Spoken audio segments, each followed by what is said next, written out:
The act of killing oneself intentionally is called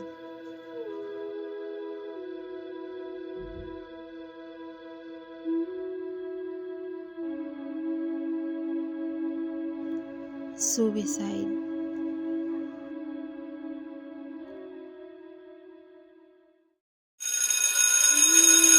Am I really afraid to fail, or I'm just afraid on how people will think if they knew I failed? When the world is already asleep, and yet I'm still learning with those pages. I tell myself to keep going because feeling behind feels like failing in life. But now I am wondered, who am I trying to impress? There's no healing after losing someone forever.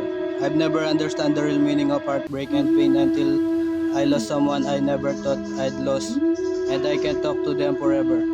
That pain turned me into someone unrecognizable by life. Being backstabbed was painful.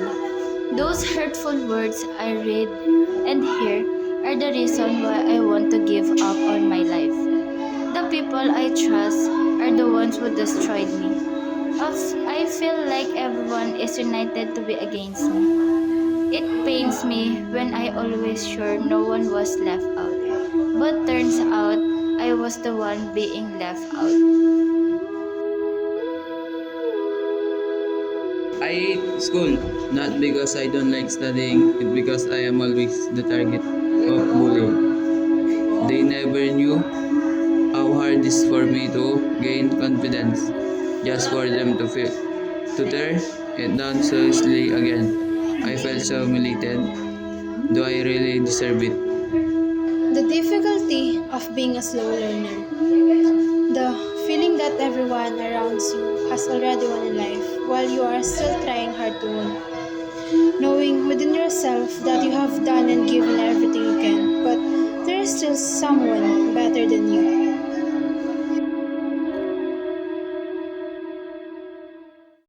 Failing, losing, bullying, backstabbing, and weakness. Those are some of the reasons why suicidal thoughts occurs. But what if there was someone who you can run to? Someone who will truly listen?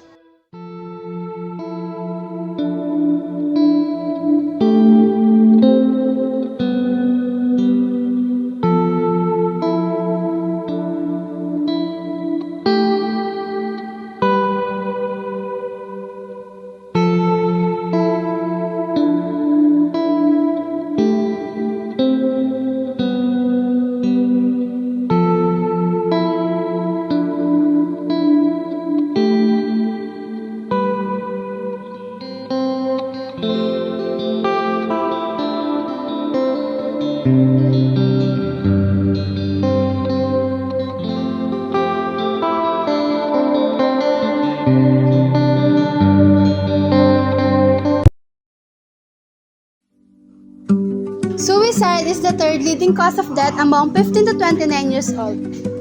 34% of young people aged 14 to 19 years old reported having suicidal thoughts and behavior in the last 12 months.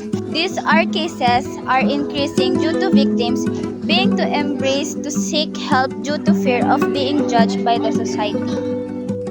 Every suicide is a tragedy that affects families, communities, and entire countries, has long-lasting effects on the people left behind. So, why don't we listen to each other and give each life a greater value? Imagine a world where mental health is prioritized, where every single person is seen, heard, and valued. A world where every person feels acknowledged, truly listened to, and profoundly supported. So what if you didn't pass? Does it value your worth? So what? Can't you find a new circle of friends more positive than before? So what? Why not try again and know that those soul in heaven are cheering for you? So what? If you're being bullied, can you speak and fight for myself? So what? Can't you try again and do it on the right way? Keep on trying. Keep on learning. Keep on going. Keep on fighting. Keep on being positive. Suicide was never been an option. Seek help, save your life.